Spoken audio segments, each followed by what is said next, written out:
So my point is, what I believe my screen is visible to everyone. Yeah, I can see. Okay, good.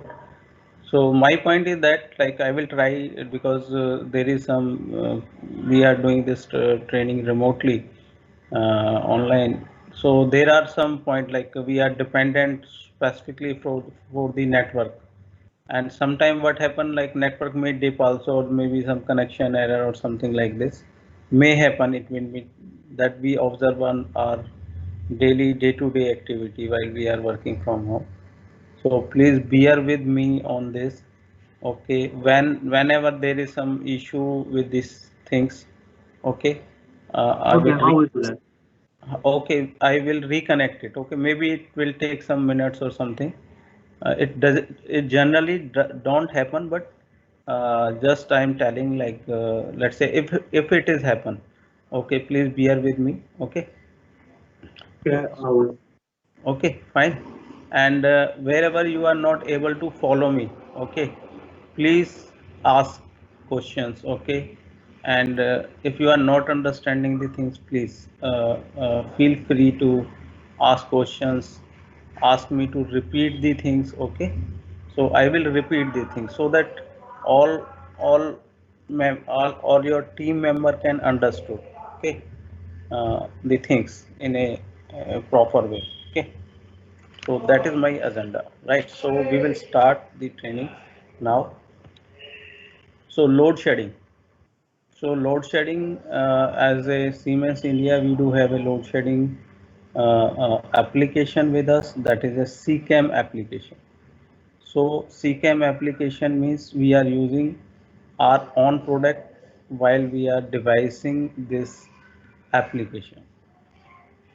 So we can see like a picture in the background, like it is giving us a feel of some chemical or refinery plant over there, and where we frequently use or such load shedding requirements are there. So now question arises, what is load shedding?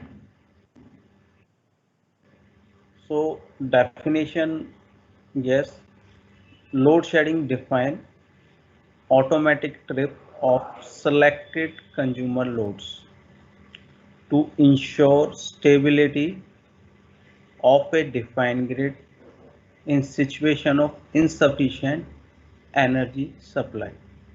So this is a simple definition. We can say load shedding defines automatic trip of selected consumer loads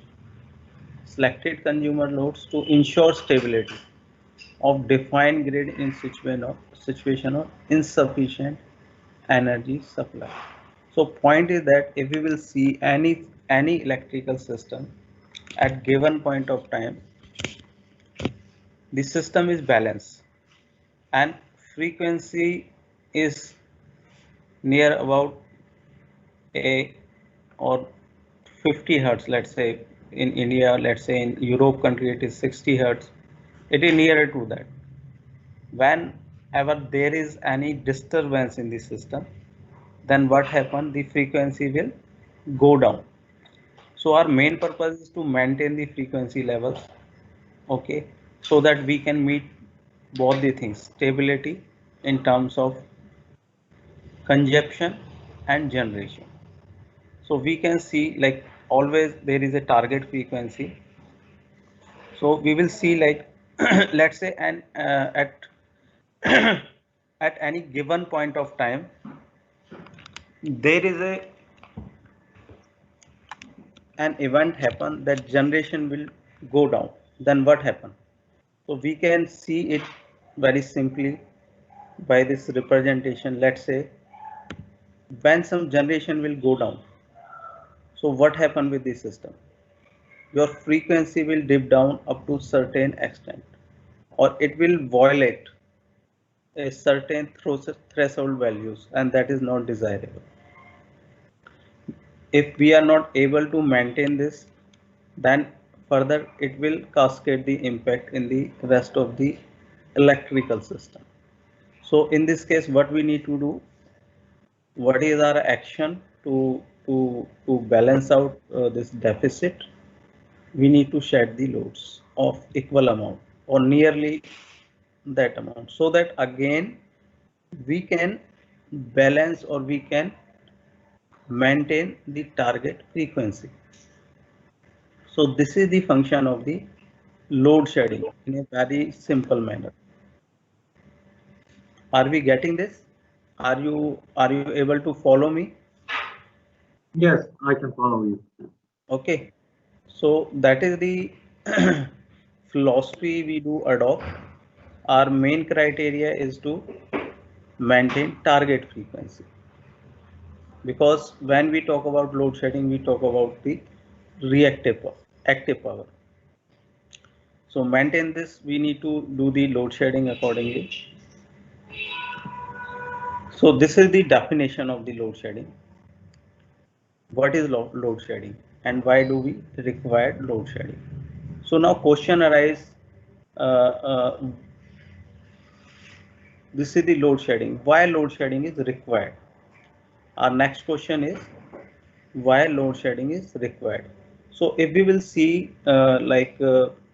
we do have many critical processes, like we do have paper mills, paper plants, we do have chemical plants, we do have steel plants, we do have cement plants, so and many process plant as well apart from this. So here point is that in such process industries, so every process is linked with another process, so it is a stepwise process. If due to any reason, any particular stage, any particular step of the process is halted due to non-availability of the power, then there is a huge loss of the production. Not only production, specifically in the chemical plants, what happen, there are processes, their production will freeze, and to again restore the system, it's very difficult. It is a very time consuming and it will take more effort.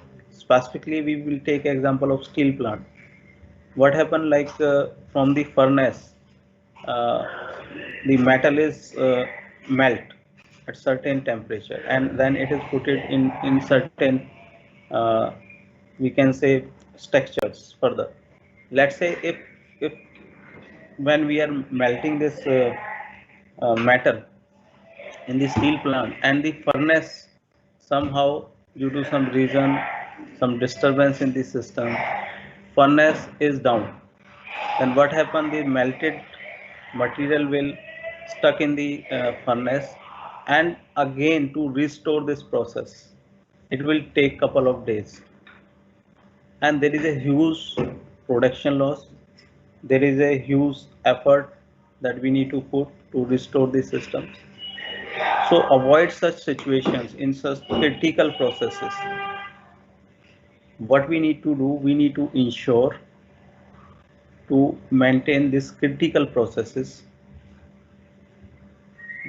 Always the power is available, even in any unwanted situations.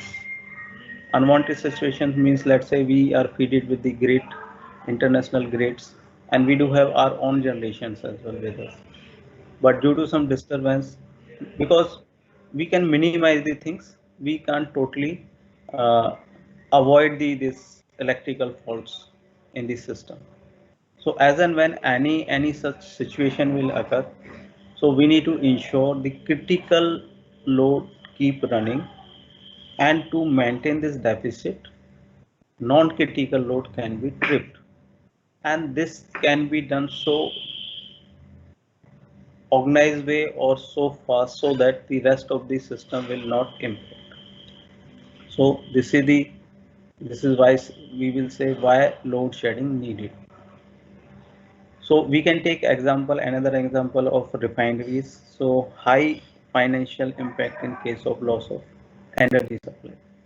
So here we are giving one example of UAE. So this is the production we can see a industry uh, refinery is doing.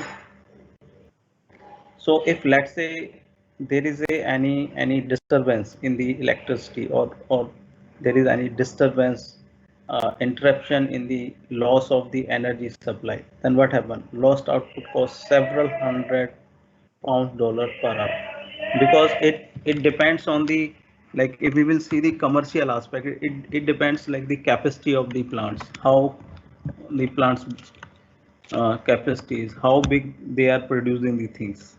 So specifically in the case of refineries, we do have huge production, and if this production is disturbed due to the loss of energy, then it directly impact the cost part, because we know like our entire system in worldwide depends on these refineries in terms of many product, like diesel, petrol, and other many more chemical products are come out of it. That is the byproduct of the refinery, we can say. So in any case, we need to keep ensure to keep running all the critical processes. So that's why our load shedding is needed. So far, what I believe we are clear. Can we move forward? Yeah, we can forward. Okay. So now we come to the load shedding functionalities. So load shedding functionalities point of view, the power management system is a solution developed on the substation control system and remote terminal unit, that is CCAM RTU and SIPROTEC protection devices. So here we will define the functionality of the load shedding part. What are the aspect of the functionality point of view when we are going to devise the solution, how we are going to devise the solution, what are the things we do required to meet the functionality aspects.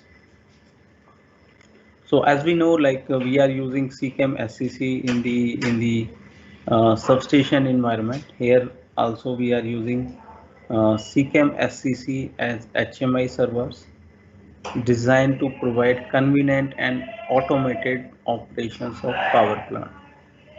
So with the help of this CCAM applications, SCC applications, we devised a convenient. Convenient means, when we say convenient, means like from operator point of view.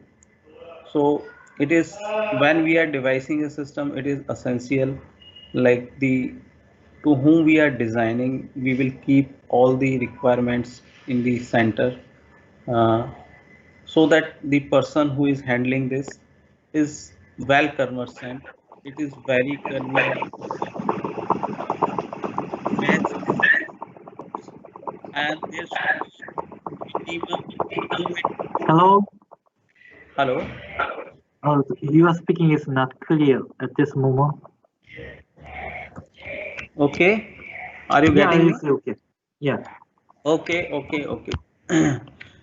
My point is that, like as CCAM, we are using CCAM SCC as a HMI designed to provide convenient and automated operation of power plant. Hello, Yeah. I'm getting some noise from your end. I think, I don't know from which end. It is okay. Are Yeah, you it's getting? okay. Okay. Fine. So my point is that while we talk about like HMI part, so we will design our all GUI graphical interfaces with the help of SAC. And from design aspect, we can say we will provide a convenient and automated operation of power plant. So what is the mean of convenient mean? I'm getting something again. Mm,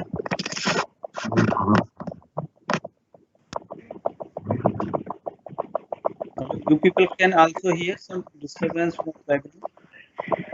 Hello, Bender. Yes, yes. At this moment, the sound is not clear frequently. Okay, now it's okay. Yeah, now it's okay. Okay, actually what happened, I don't know from where this sound is coming from. All of us, somebody, I'm getting some sound from background. Now it's okay. Yeah, Is okay. it okay now? Okay, okay, fine. So we were talking about the HMI part. So HMI part, like if you will see in our general substation automation, even we are using this CCAM SEC application. So we design in such a way to provide convenient and automated operation of power plant from customer aspect. So here we will talk about like automated operation means uh, there must be or there some minimum human interventions. Minimum human interventions means like it should be more or less automated system. By a single click we can achieve the things, and it should be convenient means all the requirement from customer aspect has to be available over there, either from the operation point of view, either from the diagnostic point of view, either from the control point of view, or either from any evaluation he want to do out of it. Let's say if something had happened, like he want to deep down these systems, he want to take the traces, events, alarms, so he can do it easily. So our system is designed in such a way to meet all such aspect from the customer point of view. So next point is the load shedding function help to maintain power stability and process sustainability in normal operation and in the event of critical situations. So here we would like to mention the load shedding function helps to maintain power stability. So it will stable the power and process sustainability. What does it mean? The stability of the power means to maintain a balance in the consumption and the generation. So this is the aspect of the stability, and process sustainability means if we are able to meet the both the criteria means generation and consumption, then only we are in a position to sustain any processes in any industry. In normal operations, when there is no disturbance, everything is going smooth, and in the event of critical situations means, let's say due to any reason, any event, any unwanted situations, if particular generator has been tripped, grid incomer has been tripped, so it directly impact the generation part.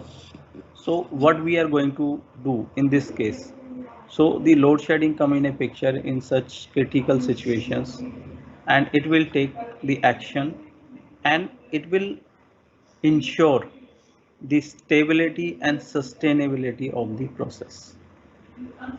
Then especially in critical situations, as after a generator trip, a tie line incomer trip, or sudden islanding condition will occur. So there are some examples that we took at the moment.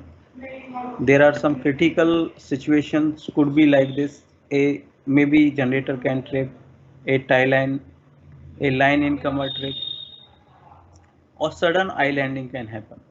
So load shedding ensure to optimally and practically establish the balance of generation with load by preemptively and reactively shading feeders with low priority when required. So in such critical situations, but how the load shedding part will respond, it preemptively calculate the things based on the selection of the priorities of the loads, low priority loads we can say specifically when such condition will occur. So what it will do, it will, to ensure all the critical loads keep running, it will shed the non-critical loads or low priority loads. So this is the load shedding functionality. Okay, so far it's okay. Any question, anything from your side, Mr. Park, and your team, Mr. Hung? No, we don't have a question so far. Okay, fine. So I am going forward. Mhm. So going forward, so now there is a modality. Modality means what sort of philosophy we do adopt while we are designing the things. Okay, because we need to keep many aspects in the mind while we are designing such systems. First aspect is the how fast we can design the system. It should be, response time should be fast enough. When we talk about the electrical system, the response time we talk about in terms of milliseconds. So as and when any undesirable event will happen, we need to respond quickly, and we need to ensure the sustainability and availability of the system. So this can be possible if our system is fast enough to respond in such critical situations, and it can take a preemptive actions so that processes can be sustained. Let's say if we are doing load shedding but it is not fast enough, then there is no point of shedding the loads. It is something as good as something had happened with system, and manually we are just shedding the loads. Okay, then what happened? Simply in the electrical system, there is no use of doing such load sheddings, because by the time we are doing the load shedding, and if it is not designed based on the system requirement, when we talk about the system requirement means the system response time. If doesn't meet the system response time, then if still we are doing load shedding, but we will not get the desired results, because by the time we are shedding the load, the fault due to this deficit, the system will cascade it to the rest of the system, and further what will happen, let's say if one generator will trip and we are not able to balance out the this deficit part in a certain given point of time, it will keep on cascading. It will further lead to trip next generator, and then next, and finally it could happen, it will lead to a blackout as well. Okay, and it is not desirable at all in such industries. So we need to ensure, like while we are designing our system is capable enough to avoid such situation or to cater such situations properly. So to keep all such aspects, we have designed state-of-art system to cater all such requirements from customer point of view. So all necessary information is gathered using IC 61850 communication from relays to server and vice versa. So here we can see all the information we do gathered from the field, we can say, over IC 61850 IDs to the servers and servers to ID. So there is a both way communication we do require. The preparation of trip signals and the trip itself use messages by the TCP/IP network. So here the best part is that to ensure the time response. So we are using goose messages. So I think we are aware of the goose part at the moment. Uh, what I believe we are understood what is goose messages. So goose messages we can say in term of IC 61850 protocol. At moment, goose messages are the one of the like the fastest communication available in substation environment. So we are using the goose messages for any trip signal like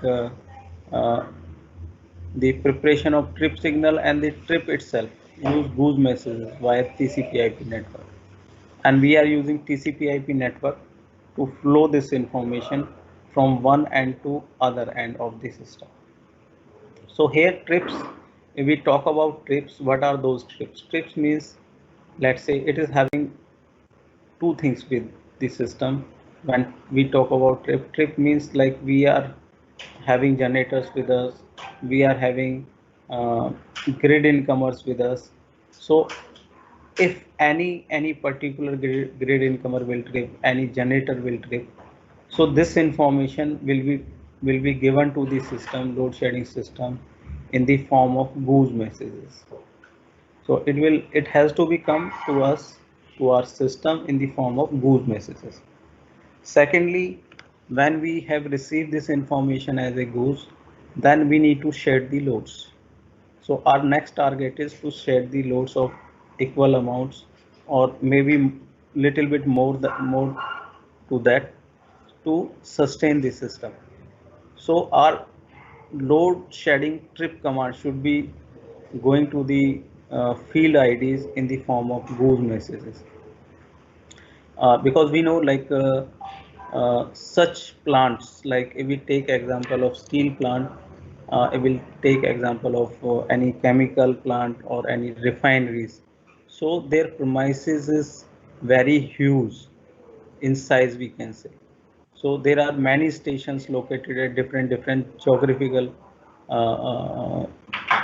let's say areas, and one station from another station, the distance could be in kilometers as well, specifically in the steel plants, specifically in the uh, refineries. So we need to see like when anything will happen, like at generation station there is any trip had happened, and I need to trip that particular loads geographically situated in different locations are far away from the generation, and we need to ensure this tripping command should be initiated or should be given to the end loads quickly. So we are having TCP/IP network with us, and protocol point of view, we are having IC 61850 protocol, and over and above we are using goose messages. So goose messages having the fastest response, and we can prioritize the goose messages so that information can be passed on quickly from one end to another end of the process, and we can achieve the desired response time.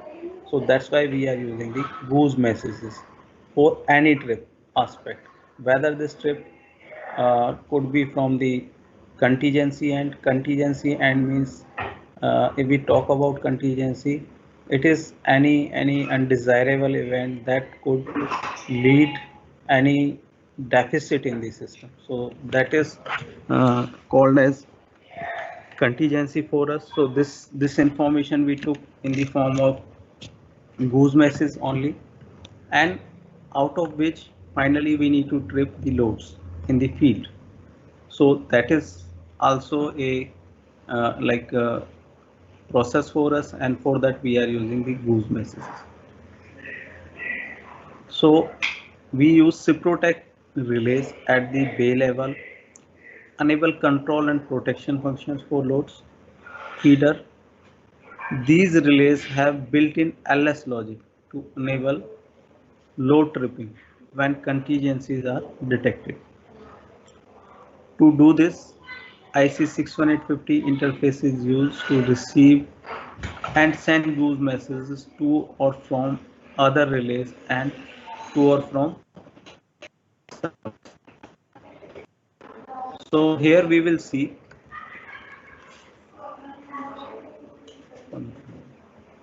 So here we will see like we are using Ciprotech relays in our field level, and field level, if we talk about the field level, I'm talking about the feeders. Feeders means like our Cyprotec relays we are using generally for all the sort of protection functions in the substation environment. So we are using this Cyprotec IDs not only for the protection part, for the load shedding function as well. So we are making the logics within the load within this IDs. So these relay have built-in LS logics. So we will design or we will devise the logics within this LS load shedding IDs we can say, or contingency IDs we can say, and these enables load trippings when contingencies are detected. To do this, the IC61850 interface is used to receive and send boost messages to and from. So what happened in the case of load shedding event? What happened on IC61850 interface is used to receive and to send. So if we will see from load shedding IDs or contingency ID point of view, there is a two-way communication happen. And the when we talk about the PMS server, we are talking about specifically the load shedding controller. So there is a exchange of information in the form of boost from contingency ID to the load ID, from contingency ID to the controller, from controller to the load ID, and vice versa. So there is a two-way communication happen in the event of load shedding, and this happens through the boost messages. And we will use the Cyprotec devices for the same to realize the logics in the Cyprotec IDs. The Ethernet TCP/IP network enables the data transfer between PMS HMI based on SCC, LS controller, and the Cyprotec devices. So as we know here, we are using Ethernet network, TCP/IP network that facilitate us or enables the data transfer between PMS HMI based on SCC, LS controller. LS controller is load shedding controller for us, and the Cyprotec devices. So majorly, if we will see, we do have three components with us while we are devising this load shedding solution. One is our SCC part, second is our load shedding controllers, and the Cyprotec device. So when we talk about Cyprotec device, so we broadly categorize these two Cyprotec part in the contingency IDs and the load shedding IDs. So there are two things while we are designing the things. One is contingency ID and second is load shedding ID. So there are three major components. This and all these three components we form a network out of it over TCP/IP, and to ensure the fast information over network. While we are designing our system, we have to ensure, like we have to see what are the distances between what sort of data we do required, and how much data need to flow on that network. So accordingly, we have to design our network part. Like when we are designing a backbone of the fiber optics, whether 100 Mbps is sufficient, or we need to go with 1 Gbps networks, single mode, multi-mode, that entirely depend on the distances, the response, and other aspect of the system. So this is the main backbone of the system, this network part, because if we are not able to design it in a proper manner, then our system may not give the desired results in terms of response time or time, we can say. So we need to be very cautious while we are designing this network part. So this is enables by rugged-COM network devices and plant fiber optics to which the server and relays are connected. So as a Siemens, we prefer to use the rugged-COM networks. So we do have a variety of network switches with us from the rugged-COM. and we are using these switches to realize this network part and fiber optics to which the server and relays are connected, because as we know in our industrial environment, the station are lies far away from each other. Then we need to, while we are realizing this network, so we need to realize it with fiber optics, whether it's a single or multimode. It depends, completely depend on the we can say the uh, distances of the system. So we will design our system accordingly. So far things are okay. Any question from anyone? Mr. Park, Yeah. any question from anyone, or things are clear? Based on your experience, what is the maximum the ID in the one PMS system? Sorry, Park, please come again. Based on your experience, what is the maximum number of the supported device for the one PMS system? Okay, fine. Mr. Park, is depends on the we can say design of the system and requirement of the customer aspect. Means, let's say how many loads are there, how many contingencies are there, that is going to drive the number of devices we do require while we are designing a system. Okay. Second thing is how your system is situated. Means, let's say customer, if customer is agreed, let's say we are having hundreds of loads, and customer wants a individual ID for each load. Okay, need to be taken care. For each contingency, he wants a separate devices, individual devices. Then in that case, our number of devices keep on increasing. Secondly, let's say if customer is Hello? asking, hello, The sound is not clear at this moment. Can you repeat again? okay, I am getting some background noise from somebody and from your team. Now it is coming sometime and then it is going. Is it okay now? Is it okay now? Yeah, is it okay now? Can you hear me? Okay. So, Mr. Park, you had asked me question like as per my experience, Mm-hmm. the number of devices, okay, from load shedding or from contingency. Okay. So here,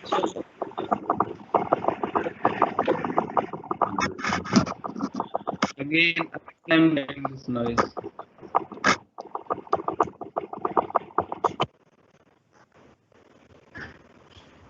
Now it's clear. Oh, now it's clear. Now it's clear. Okay, fine.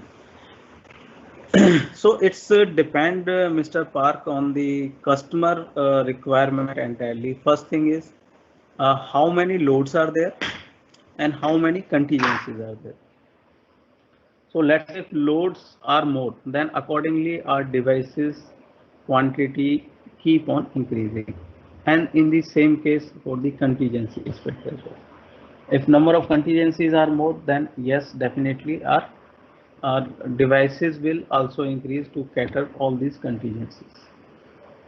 Moreover, we will see like let's say we do have like multiple stations with us, and let's say in particular station we are having, let's say 10 loads, some in some station 12 loads. So how we are distributing these loads in our IDs? Either we are going with protect 4 devices, protect 5 devices, and main thing is that how customer want our system to be designed. uh, Design means, when we talk about the design part means what sort of redundancy he is looking for. So in some cases customer ask redundancy not only on the controls level, means server level, even at the field level, bay level we can say. So when we talk about the bay level means whatever the devices we are giving to realize this load shedding IDs, load shedding contingency IDs. So he want redundancy as well over there. Means whatever the load ID we are giving, he wanted redundant ID as well. Let's say one ID failed due to some reason, then second ID have to be in picture and it will cater the requirements. Likewise for contingency. So in this case, if we will see the count of the IDs will be just double. Okay. So secondly, let's say if customer allow you, the same ID can be catered multiple loads or multiple contingencies if we are going with Protect 5. If customer allow us, okay, it's good. We can use a single device and we can accommodate multiple loads, multiple contingencies in a single device, right? But if customer doesn't allow this as well, and he told us, let's say this particular device fail, then our my system will be collapse or there is a availability issue. This is not a reliable system. Then accordingly we have to see. Okay, you got my point. Like it depends on the customer requirement as well. And if we will see like from our aspect, yes, we can design our system to minimize the hardware to make it more economical and sustainable system as well. So that we can design. There are aspects as well while we are choosing the hardware. How many loads we can accommodate, how many contingency we can accommodate within device. So there is some certain criteria as well. Okay, but finally it's entirely depend on the customer requirement. Our customer, how our customer is in our solution. Okay, what level of redundancy is there, what is the understanding of the customer on the system. So it's entirely depends. Okay, Mr. Park, any other question? I think I answered your question. Actually, the question is, what is the maximum number of the ID in your experience? Maximum number of IDs at the moment we are having. Let me think. We are doing one project. Let me just recall it. It is somewhere.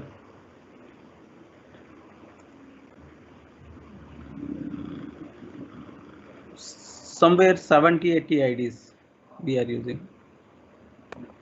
70 to 80. What is time to the boost communication between the contingency to the ID in the load side? Okay.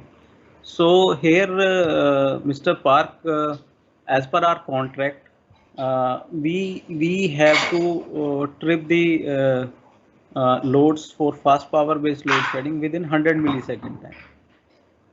So we are having 100 millisecond time.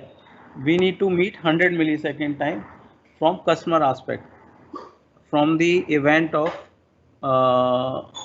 triggering of the contingency to shedding the loads. Shedding the loads means I am not taking the feedbacks of the circuit breaker of the loads. So we are not taking that in our account. So point is that when we are tripping when a contingency will happen, and then after tripping this contingency, then my logic will come in a picture, and then it will give a command to the load shedding ID, and load shedding ID again receive this goose message and then initiate a trip command, or it will give a command to the up to BO of the Ciprotec ID, we can say. So that time we will calculate from the event of contingency to the initiation of load shedding trip command up to BO of the ID. So that time should be within 100 millisecond time. So that was the so far our customer requirements, but we will see like at moment we are having the customer, they want even lesser time, somewhere in 70 milliseconds. So what I believe, our system is capable enough to achieve this time response. Subjected to we have devised our networks, we have devised our other part properly from engineering aspect. We can easily achieve this. Even we did testing, we are doing commissionings. So always we are able to have this uh, time response lesser than 100 millisecond time, or even in very shorter, we can say. बंद कर दो बच्चे को. In a shorter time. Hello, Mr. Park. I got to your point. Thank you for your explanation. Pardon?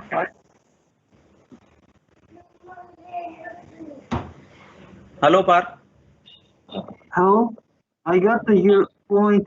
Thank you for explanation. Okay, fine.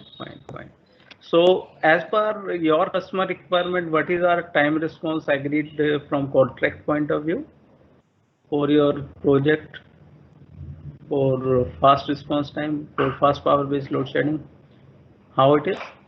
150 milliseconds. 150 milliseconds. So, I think we can achieve it subject to how we have designed our system from engineering aspect. So 150 is in a permissible limits for us. So far we did many projects for load shedding, and in many load shedding systems, even 100 we take on the on the safer side, we can say, but we are able to achieve it even lesser than that. Okay, but still I am saying it's entirely depend on the network part and how we are designing our system. So because while we are designing system this calculation part, logic calculation part, how many loads we are putting, how many contingencies are there, so all these things will come in a picture. So this time calculation, while logic will run, it will come in a picture. While we are sending the goose messages, then network part will come in a picture. Okay, so we need to be precisely define the things from engineering aspect, and then we can achieve this load sharing time response. And when we talk about the time response of load sharing, means we are talking about the fast power based load sharing. So it is applicable. This time is applicable for the fast power based load shedding. Okay, we have to keep in mind this thing. So for fast power based load shedding, we can talk about in the term of milliseconds. Okay, so now we will go to next part. The Ethernet TCP/IP network enables the data transfer between PMS HMI based on SCC, LS controller, and the SIP-protect devices. This enables via rugged COM network devices and plant fiber optics. Okay, so this is how our system is designed from the network aspects, how the data is flow from, let's say, all three components we do have at the moment from design aspect. So this is include the functionality of the load shedding. So from the functionality aspect, main thing is that there are, as we know, there are three major components that we have to see. All these three major components, while we are doing the engineering part, we have to be very cautious to designing this part specifically for the network part, we can say. So network part is very much essential for us because our entire information exchange of data is relies on the network part only.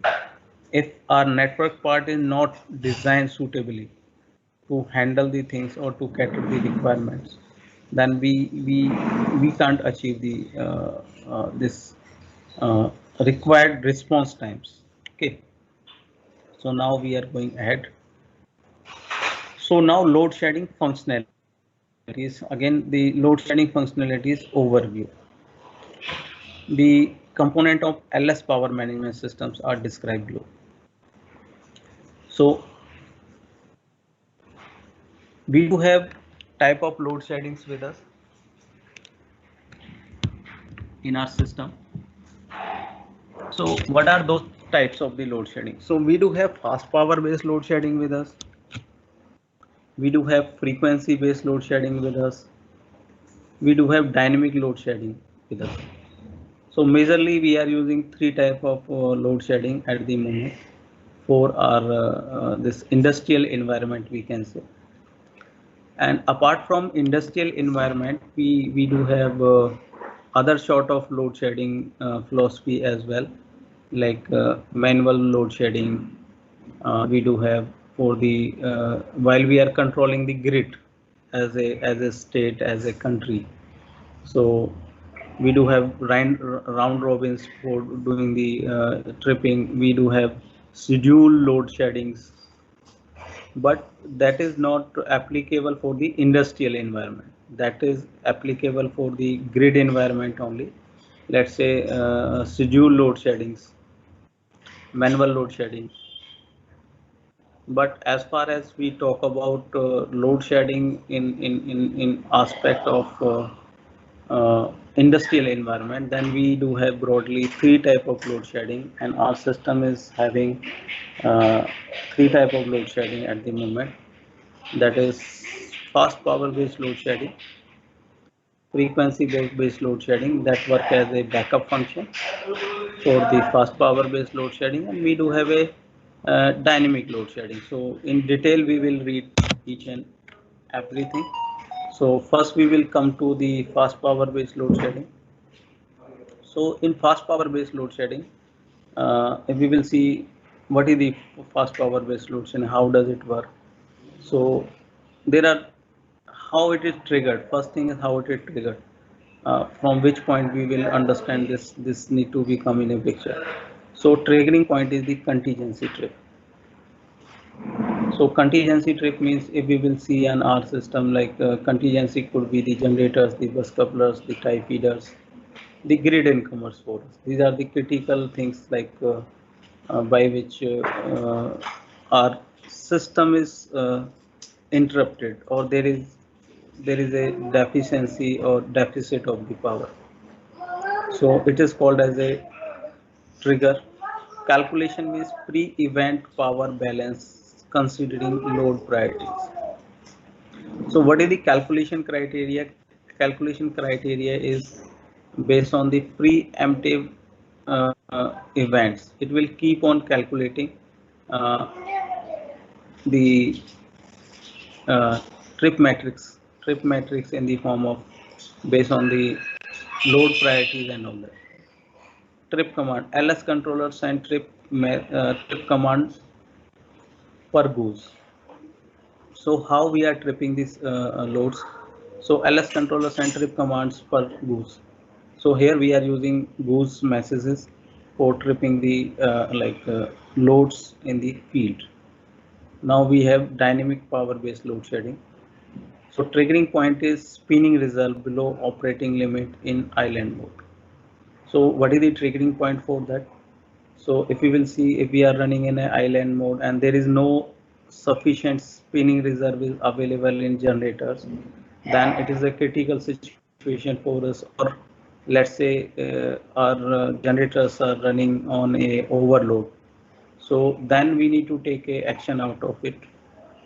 And calculation is actual power balance considering load priorities, gradual overloading. So calculation will come from the, like if we need to maintain certain spinning reserve in the system, or we need to see like we don't want to overload the generators, then accordingly it will get the megawatts, and based on the priority of the loads it will trip the loads further. Trip commands advise for operator or command for ls controllers. So what it will do based on that requirement, it will trip the loads. It will not trip advice for operator or command from ls controllers. So it depends like whether we are tripping the loads in this case, or we are giving some advice to the operators on how it is. Now we will come to third type of load shedding, that is frequency based load shedding. So when we talk about the frequency based load shedding, that is a backup function. So if we will see like as all we know, we do have a frequency-based load shedding, conventional frequency-based load shedding available in all electrical systems. So if we will see the frequency-based load shedding, uh, and what kind of frequency-based load shedding we are providing, what is the difference? So first thing we need to understand when we are talking about like frequency-based load shedding work as a backup function. Backup function means, let's say they will work in a parallel, and let's say if due to some reason your fast power based load shedding operated and system is not stable, and still there is something happening with the system, or there is some cascading impact occurs, then this frequency based load shedding is there to protect the system. So frequency based load shedding system is not that much accurate, means it is not going to shed the same amount of load whatever the deficit happen with the system. So it will it will shed a chunk, major chunk of the loads, so that it will immediately uh, avoid any fall in the frequency, and our rest of the system can be sustained. So frequency threshold, what is the triggering points for that frequency threshold violations or DF by DTs? So these are the like criteria for the or we can say triggering points whenever there is a violation in the uh, uh, threshold limits of of the frequency, then it will come in a picture. Calculation, parameterize or pre-calculative trip matrix. So what we will do, we will define or parameterize like what are the stages at which we need to do the frequency based load shedding, and out of which a trip matrix will be defined. So every ID check predefined trip matrix when triggered.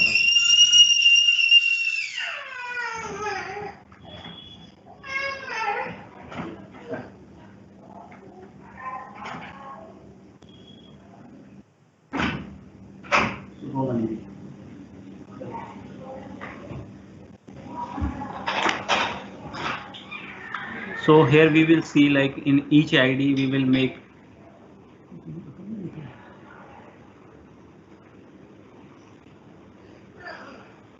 so every ID is having inbuilt logics for the trip matrix point of view.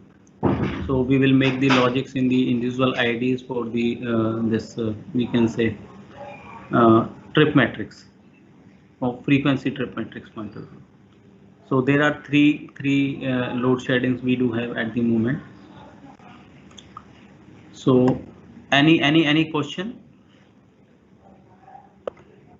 이거 같은 DTV나 DF는 우리 계정기에서 어디셔널 펑션으로 4세대 같은 경우는 어디셔널 펑션으로 사용하잖아요. 그것도 세팅 A, B, C, D로 해가지고 그렇게 해서 네, 맞아요. Bhupinder, Yes. as far as I know, for the frequency-based load sharing is using the active setting group. Is it correct? Please come again, Park. As far as I know, the frequency-based load shedding is using for the use it for the setting group in the C-Protect device. Yes, yes. Protect device, like we will define the stages, and what we will do, we will make the we can say logic in the protect devices, and the stages can be can be changed. Like let's say there are three or four stages per load, so we can define this. By the step is changed by the setting group or the something else. Actually, like let's say we will define the stages, let's say 4 stages, and that can be selected from the HMI. Like in which stage we want to trip that particular load. So that is with the setting group, right? Yes, right, yeah. right. Just give me a minute. Just give me a minute. Okay. Okay.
Yes, Mr. Park.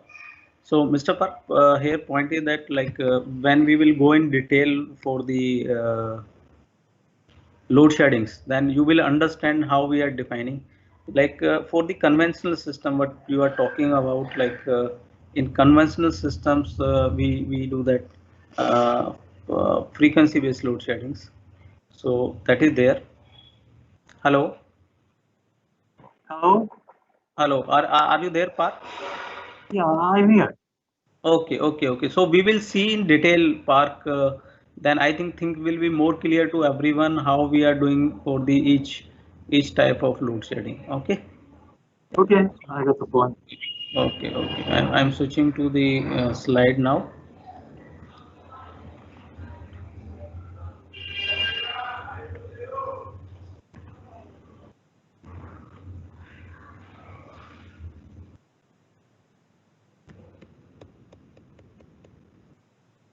Okay. So we were on the load shedding functionalities. So now load shedding function. Okay. So here the load shedding comprises of automatic functions to disconnect load in different and complementary scenarios. So here we can say the fast power based load shedding to protect the electrical network against sudden loss of power source, so called contingency. So here fast power based load shedding is designed to cater to protect the system in case of like there is a sudden loss means all of a sudden there is a loss of power, loss of generation, we can say, in any electrical system. So it is called as, if there is any sudden loss of power source in any electrical system, so it is defined as contingencies in term of load shedding.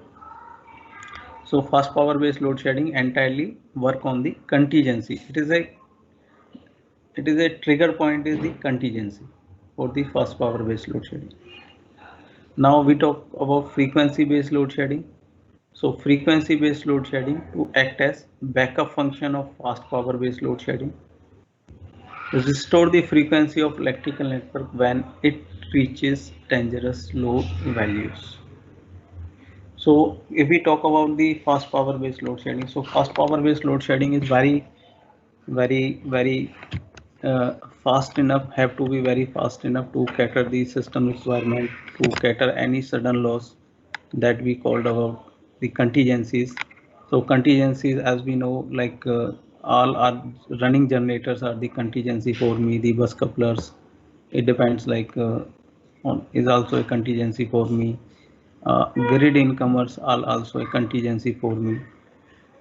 So we will see, like these are the contingencies for me, and if any contingency happen means, let's say if circuit breaker will trip, So this information will pass on to the system in terms of goose messages, and this is a sudden loss of power. And then I have to see whether this event is further, how it is impacting my system. It is causing any let's say any deficit in the system or not. If yes, then based on the pre calculations of the system or real-time system, we will see how much load we need to trip to balance out the system. And which load we need to trip, it depends on the priority of loads, how we have defined the priority of loads. So in our system is designed so beautifully, I would say in this term. So from operator aspect, he's facilitated to check the loads, to change the priorities, okay, at any given point of time. So this happen for the fast power based load shedding. Now we come to frequency based load shedding. Means we will see like frequency based load shedding work as a backup function. Backup function means that due to any reason, let's say if electrical network like frequency is falling down and it is reaching to some dangerous low levels, so it is not desirable. If frequency is going below low levels, then system will collapse and it will lead to a blackout of the system. So then frequency based load shedding is work as a backup function for the system. It is very rarely happen if we are having a fast power based load shedding with us, and still we do require a frequency based load shedding. But still, because our processes or industrial environment, we can take the chances and to avoid any such scenarios. So we can say as a redundancy, we can say as a backup function, always we do have, should have with us to cater such situations. If let's say such thing will happen, so we do have another instrument called as a frequency based load shedding with us that will work as a backup for us to further uh, avoid any fall in the frequency and avoid a total blackout of the system. So that's why frequency based load shedding always be designed as a and backup function, and always we recommend it also to have this as a backup function in the system. So now dynamic power based load shedding maintain balance of power during stable islanding operations. So dynamic power based load shedding is something facilitate the operator, we can say, to the process to let's say to have enough spinning reserve availability in the system. Let's say if we need to run all of a sudden a huge loads, and if we don't have a enough spinning reserve with us, then it will lead to a critical situations. So always when we are in a islanding mode, because if we are connected with grid, okay, if sudden any big load will be started, uh, grid can be taken care this load. But if generators are running, then there is a issue, and we need to maintain a spinning reserve, or we need to see whether our running generators are not overloaded, because it is not recommended to run the generators overloaded after some certain limit or during certain time as well. So this is the main part. So any question?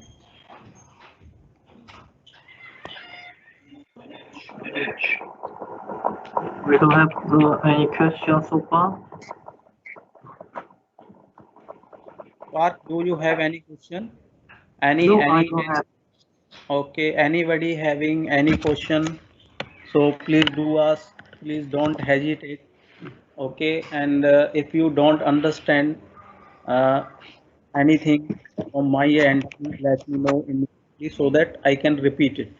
I can explain it in a way that you people can understand it. Okay. So far,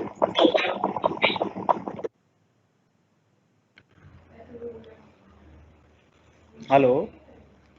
Hello. Yes, so far things are clear to everyone. Yeah, everything is clear for us outside. Good, good, good. So now we are going to the next part. So here we come to architectures. The user interface for PMS functions is a CCAM SCC SCADA system. So if you will see here the user interface means this is the interface for PMS function is a CCAM SCC SCADA system. There are predefined screens available, particularly for PMS functions. Of course, the same SCC can also be used for the normal SCADA functionalities as well. So here we can see like the user interface for PMS is SCC. So when we talk about user interface, yes, everyone we are aware of it. But I believe the user interface means the a interface through which we can interact with our rest of the system, or we can monitor, we can control from some front fascias, from some dashboard, from some HMI screens. Okay, that facilitate the customer, or let's say the operator, to easily understand the things. So here we will use SCC as a user interface. So there are predefined screens available, particularly for PMS functions. For as far as PMS function is concerned, we do have predefined pictures with us. Predefined pictures with us means like we did our HQ did lot of R&D on it. A couple of years they did R&D, and every time they have improved the design from the operator aspect. So we do have predefined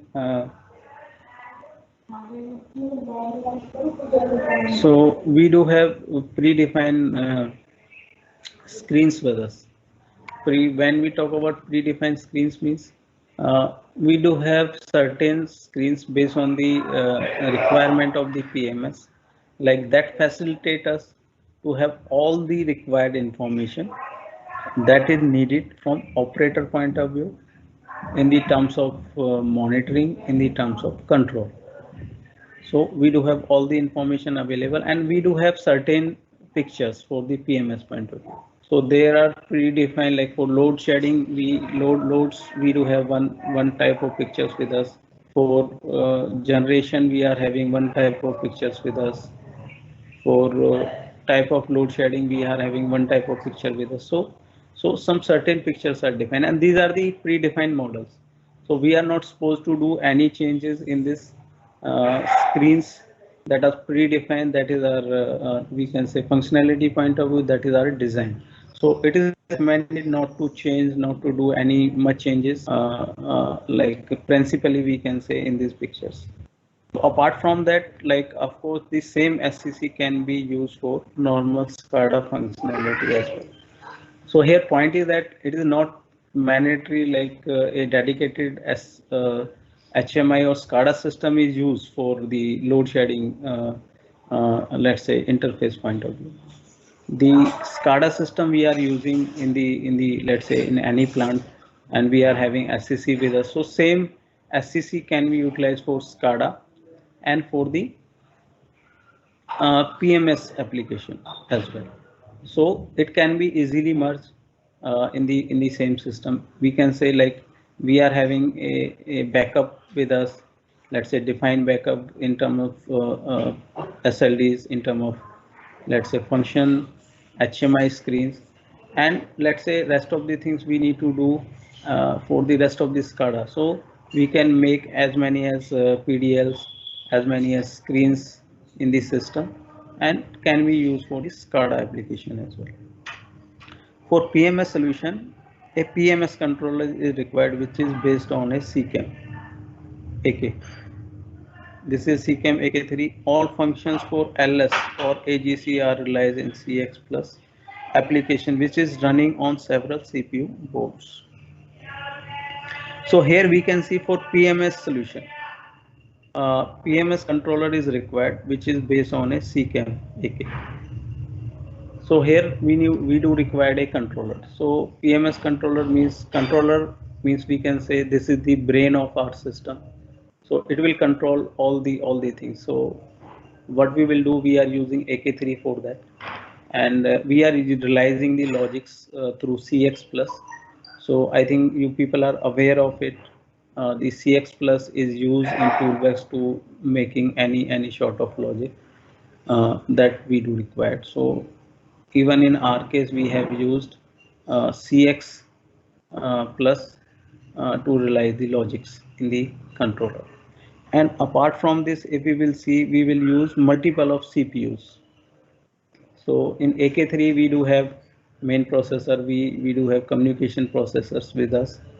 So because logic is used, and there are many functionality we need to take care of.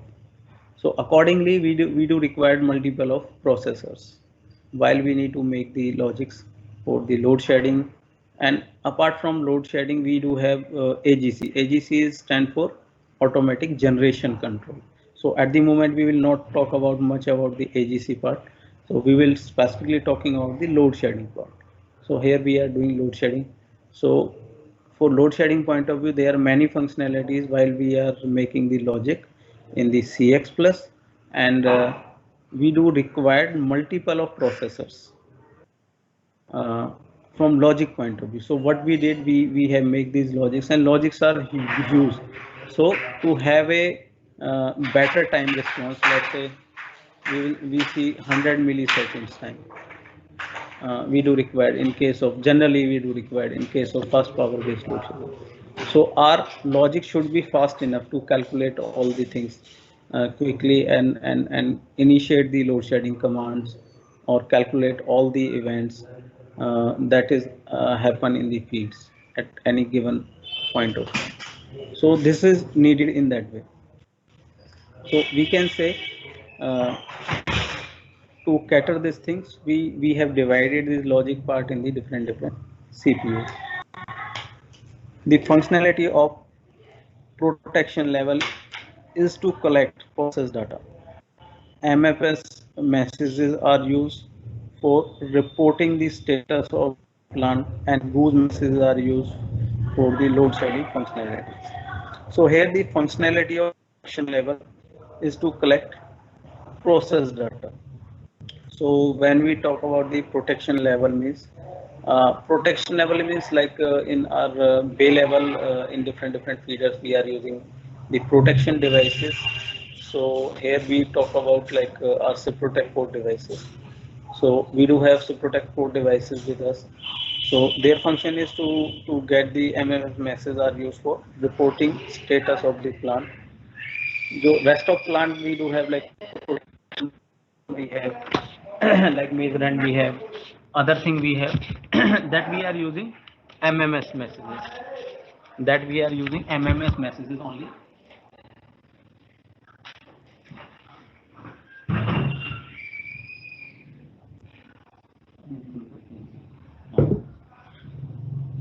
So as usual, we are using for simple station substation automation system. So we will use MMS messages only for the let's say goose messages we are using for the trip purposes to have a faster response time.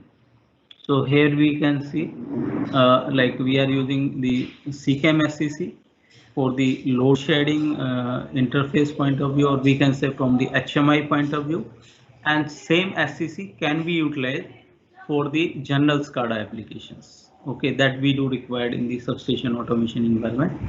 And let's say if customer asks, okay, I want a separate system. I don't want to club like our SCADA normal SCADA system with SCC, and I want some dedicated system. Yes, we can do that. So accordingly, we can design our engineering part. We can have separate servers for the PMS as well. That is feasible. Only thing is that our number of license will keep on increase, number of hardware is go keep on increase in that way. Okay, but to have a most like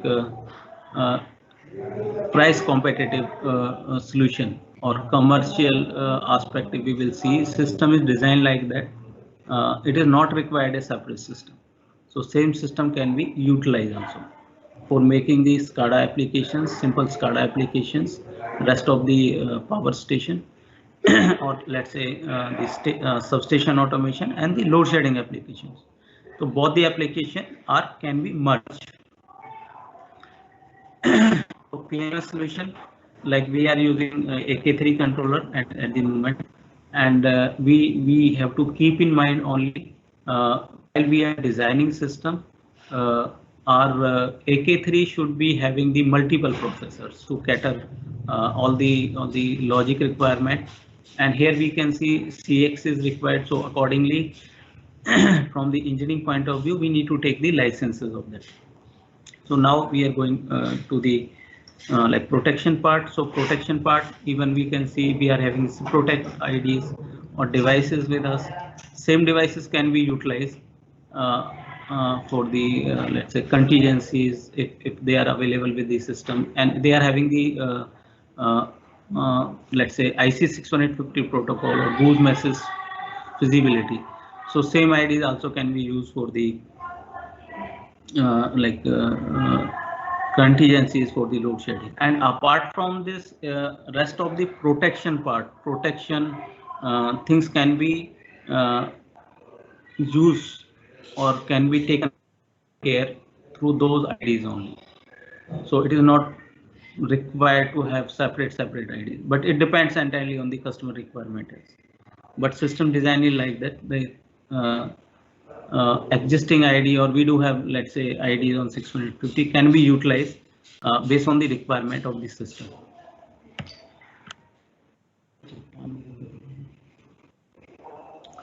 So I think point is to everyone so far. Mr. Park? Yes. Any questions from anybody? What protocol is used for the between the SCC and the AK controller? For AK controller? What protocol is used for the between the SCC and the AK controller? Okay. That will come in the next slide, but I will tell you the communication protocol that we use between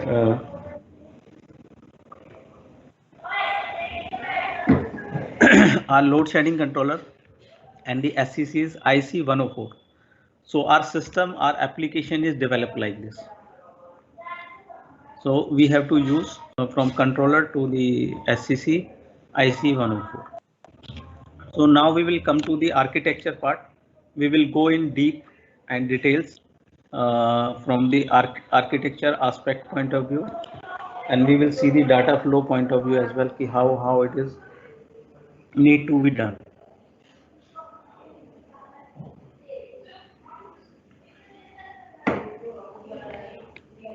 Because from the engineering, yes.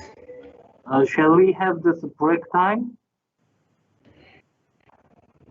Break time, at what time you want break time? No. And how many break? Okay. I forget to put the ground rules. Okay. So there must be one lunch time. Yes, and at least 2 tea breaks. Okay. So whatever the time is preferred for you. It depends on you. Sorry? It depends on you. Depends on me. Okay, fine. So what I will do, okay, let's say we have started by 8. Let's say we will continue for next, let's say 20-25 minutes. Then we will have a break, tea break we can say. Okay. And after that, at 12 Indian time, we can have this lunch break. But I think your lunch break and my lunch break is totally different. Then we have to see it, how we'll match it. That's why I'm asking from your point of view as well. So in my opinion, what I was thinking, like we will keep it bit flexible, what I believe, because there is a time gap between. Tea breaks we can do as and when required. There is no issue at all. But for this lunch break, I think we have to be bit flexible because your time and my time is totally different. Yeah, I know that. Yes, we have to see that I don't have any, let's say, and how much time do you require for the lunch break as well? This is minimum is 30 minutes, and it can extend up to little bit more, but it depends on you as well. This lunch break time and tea break time, we will keep it at least 10 to 15 minutes, not more than that. I think Yeah, that we follow your time zone, so 30 minutes is fine as well. for lunch break. Yeah, right. Okay, 30 minutes is okay. It's okay with me. And for the tea breaks, we will take at least 10 to 15 minutes, not more than that. That is loo break, you can say, or something like this. Tea breaks. Minimum 2 tea breaks per day and 1 lunch break. Okay. Wait, I couldn't catch your point at this moment. So can you repeat again?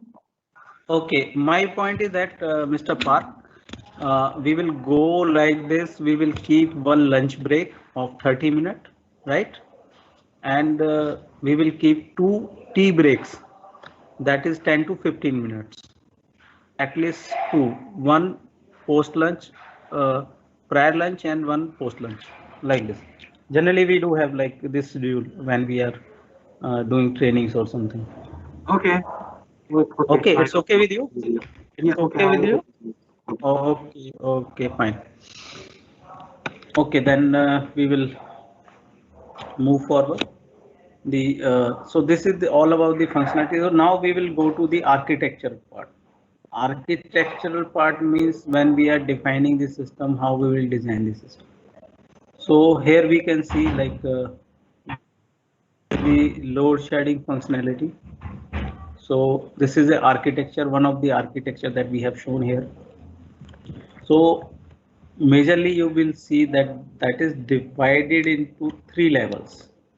So this is the basic architecture with CCAM AK3. Here we have used AK3, CCAM AK3 family, and there are levels. Level 1, that is we can say bay level. Level 2, that is we can say the controller level, and level 3. Level 3, that we can say it is our HMI level or control level or local control level, we can say. So we talk about like level 1. So in level 1, we can see there are SIP IDs, Ciprotech IDs we do have. And if we will see the protocol point of view, we do have IC 61850 protocol for the all the devices that we do have. So that is the mandatory, we can say, like 61850 is mandatory protocol we do require for the load shedding point of view. Or here we can see these are the Protect ID. On the left side, we can say this is contingency ID, or these are the load shedding IDs are divided.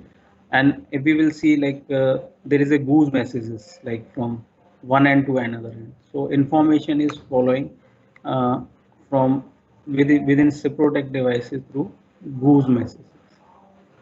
Okay.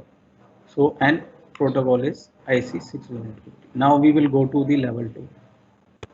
So here CCAM AK3 acting as a PMS server, or we can say PMS controller for load shedding and AGC.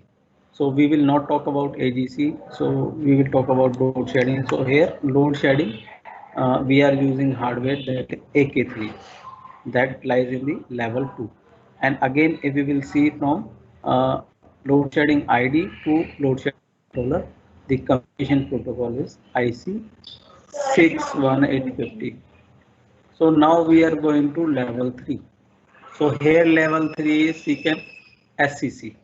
So acting as a PMS user interface for LS and AGC. So if we will see, like we can use like multiple screens, we can use number of systems. It depends, and from load shedding controller to load shedding, let's say CKMSCC or user interface, we are using a protocol IC104. So these are the mandatory models. Like when we are designing our system, we can't deviate from the things or from the requirements, we can say. So the IDs level, we want mandatory the IC 61850 protocol only. Second thing, for controller point of view, we need to go with AK3 at the moment. Now we are having other aspect as well. We can use 8050 as well. So that we will talk about. But what I believe, in your system, you are using 8050. Am I right? Am I right? Right, Parth? Yeah, you're correct. We are using AK3 in our system, right? Yeah, we are using AK3. Right, right. So at the moment we will use AK3, but just for updation point of view, because now AK3 is going to phase out, or I think it is phased out in this September, and now we are supposed to use 8050. So our application is also developed by HQ in the 8050 as well. Okay, so we will talk about 8050 as well later on from the engineering aspect for the upcoming projects. Okay, that we will talk about. Then SCC, yes, SCC, the protocol you Park asked like the between AGC, between let's say controller, load shedding controller, and the user interface, it has to be on IC104. Because why we are saying our system is designed like this? We have developed this application from HQ point of view to keep these things in mind. So because there is a lot of data transfer between let's say user interface and the in the process means we when we talk about process in the field from the controller, let's say we are there is a lot of data exchange between SEC and load shedding controller, SCC and Ciprotec IDs, and vice versa. So we need to follow this structure only. So we can't deviate from this structure. This is not something like this. Tomorrow customer wants something like protocol can be changed. Ciprotec family, we have to use IC 61850 protocol only, because we can't achieve this without Ciprotec devices.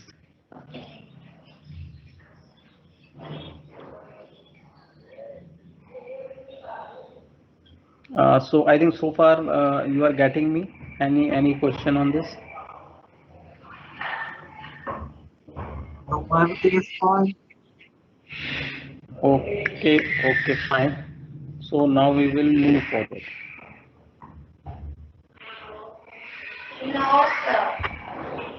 Avni? So here now we are going to a second architecture.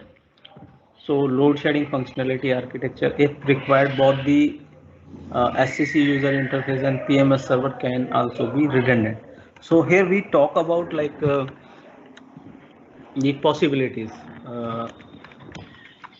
we do have with us, like in terms of redundancy, level of redundancy we can provide. It's entirely depend on the customer requirements. Okay, so what is the customer requirement, and mainly the budget, whether this fits in the customer budget or not, or the level of redundancy is looking for. Uh, it's going to increase our hardware. It is going to increase our effort. It is going to increase our software parts, and ultimately we can see it is leading to a price implication. So if we are keep on increasing the level of redundancies, we can say, so it will keep on adding the hardware and software part and effort as well. Okay, so we need to see precisely from the customer aspect, from the contract point of view, what exactly customer is looking for, what level of redundancy he asked for load shedding point, and what we are providing. Okay, so again there are three levels here. We can see only two levels, like SCC and AK3 we have provided the redundancy. There is one more level, that is Bay level, we can say, so Protect 5. Here we have not shown a redundancy availability over there. Yes, sir. Because redundancy at Bay level is rarely asked. Only few customer ask this thing, and if we will see in our system, like a standard application, we have not taken care, because this is a something rare requirement, but we can adapt our system to the redundancy. Only thing is that two IDs we need to take out per load, per contingency we can, and we need to define our database accordingly. We need to do certain changes in the logic level and all that, if we need to have such kind of redundancy required at Bay level. And we do have projects with us that we did with this redundancy as well. There is one of our project is running, one of the biggest project globally, we can say, having the Bay level redundancy as well. Like all the contingency ID, all the load IDs are redundant over there. It is at the moment it's in a commissioning phase. So FAT and all that engineering part is over for that. And if we talk about the AK3 acting as a PMS server or for LS AG controller, so here we can see like controller is also a redundant. So if we will see, like if we are going with AK3, so we do have a two kind of redundancy at the moment with us. One thing we can say, we are having a redundant modules with us, like all processor, like main processor or the communication processor, we are having a redundancy. One set of processor can be used for one set of redundancy, other processor can be used for another set of redundancy, like this. Or we can use the same chassis for having the redundancy, or we can altogether use two chassis. Physically, like the controller will look two, okay, to the customer point of view, and we can run one set of logic in one set of logic in two, and they will work as a hot standby, means one will work as a main controller, one will work as a redundant controller in this case. And let's say if due to any reason one controller is fails, then second controller will take up the process without any loss of the system, any loss of the communication. Likewise, we are having SCC redundancy over there. We can take redundant servers. So I think what I believe in our general substation automation environment as well, we are using such redundancies. That is frequently asked from the customer, specifically the this control level, local control level redundancy and the controller redundancy. So our controller also use as a gateway, as a RTU as well. So in substation automation, many customers ask the such kind of redundancy as well. So that we are giving. In PMS, we will see only thing is that we are making the logic in the controller specific application we have developed. And SCC point of view, apart from SCADA, we have developed the special applications, special screen, special interfaces. So that need to be added in the general substation automation system. And same kind of redundancy is applicable over here as well. We are having two servers. Let's say one is working as a main, one is working as a redundant. Let's say one fails, then standby will level up as a main let's say server, and all the database will be transferred to that. So such kind of redundancy is equally applicable as applicable in the case of simple substation automation system. So that is all about redundancy part. So customer asks redundancy, we can avail the redundancy part as well. So any question on it, Mr. Park and team? In the price list for the PMS solution, there is a redundancy option. It stands for the SCC or AK3. Please come again, Park. It stands for CCAM SCC or the AK3 redundancy? This option. Redundancy we are achieving at both the levels. From the SCC level as well, we are giving a redundant server over there. We are having the softwares like redundancy softwares for the server.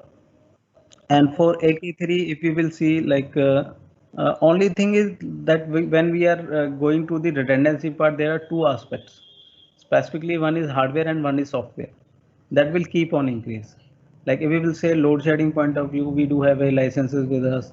Then accordingly, we need to select the license, and accordingly we need to select the hardware as well to make it compatible. So this is not something only hardware is needed from the redundancy point of view. Equally, the software part is also come in a picture. The slight licensing part will also come in a picture. That will keep on add the pricing part to the system. Okay. Actually, in our system is there is one SCC and two AK3.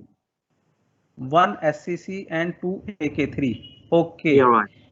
It's okay. It's okay. Then it's okay because Park, it depends like what level of redundancy we do require. Okay, what I believe in your system on the load shedding controller level, the customer asks the redundancy, not at the HMI level. Am I right? Yeah, correct. Okay, so that is feasible. That is a customized solution we can design from the customer aspect. And even you will see at the bay level, if customer asks the redundancy, yes, we can do that. At any level he don't want, yes, okay, it's still fine with us. Okay, so this doesn't make any difference to us. But only thing is that we do have the feature of redundancy at each level. Let's say at bay level, let's say at the control level, let's say at the local control level or controller level, we can say. And as many as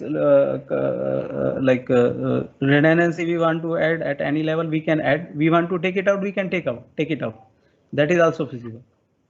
So only thing is that if we are increasing level of redundancies, so from engineering aspect, we need to see like how it is going to impact us. So it is majorly, broadly, we can say impacting us in two terms.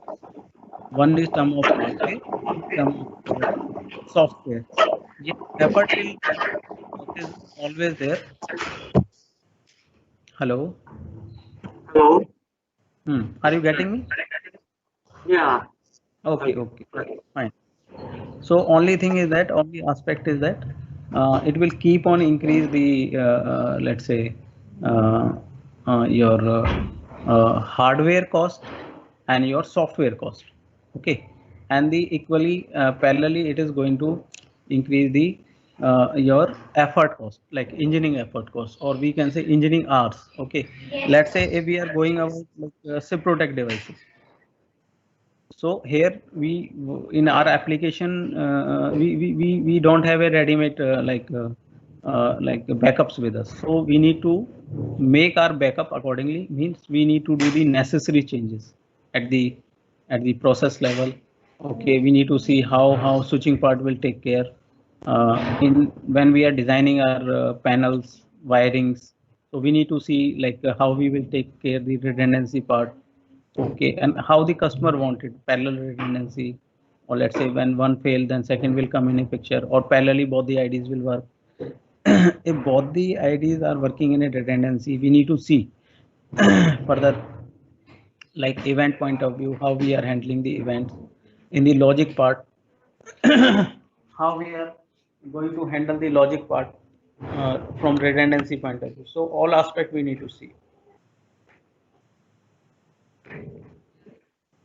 Actually, I'm not clear at the point whether when the redundancy option is required. Is yes, Park. Is it for the when the customer wanted the AK3 redundancy or the customer wants to, sorry? Okay. Please go on, Park. Or the customer wanted the double SCC monitoring system is required. Okay, you mean to say from the Contract you didn't understood like what level of redundancy he is looking for, either only controller redundancy or SCC redundancy, you mean to say? Am I correct? No. I mean our price list. Our price list. Yeah, there is option for the redundancy. Do you know that? No. Please come again. There is the redundancy option for the PMS solution. Yes. If you will see the redundancy point of view, I will come to that point as well. That is also covered in this slide, or let's say. Okay. I will talk about licensing part in detail. So I'm not going to leave anything from engineering aspect because I know why I have designed it like this, means because I did the engineering, I am doing the prefab and commissioning as well. So I know what are the aspects, what are the challenges we do have while we are designing the system. Okay, what sort of information we do require. First thing is we need to understand the design aspect of the system. Okay, from engineering point. Then I think we can go to other aspect, other stages. Let's say configuration part, testing part, and all that. Okay. We will come to that is also. This is how we will design our redundancy part at the moment. So again we are going to the next part. So this is another architecture we can see. So here load shedding functionality architecture is for small solutions. So here we talk about like if we do have a small solution we need to give to the customer. For small solution, it is possible to install one of the application on a CP 8050. That means either LSC or AGC. It is not possible to run both application on one device. So because we are talking specifically on the load shedding only at the moment, so we do have AGC as well. So in totality, we called LS and AGC as a PMS package. So if we talk about AK3, we are having a from hardware aspect possibility, like we can use keep on adding as many as card, and we can expand the logic. So in AGC, if you will see load shedding,